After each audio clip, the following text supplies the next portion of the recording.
Salam aleyküm bura. Salam aleyküm. Niyametin budur. Sen səni göstərim.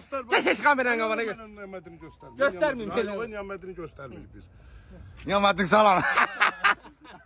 Ber bak ya. Nağarsan gene Əziz qardaşlar, kreditdən danışırdım elə. Ha, nə- Kim nəyə istəyir öz danışırdın? maşınını gətirib bizdə kreditə salmağa da. Ha. Yəni kim istəyirsə.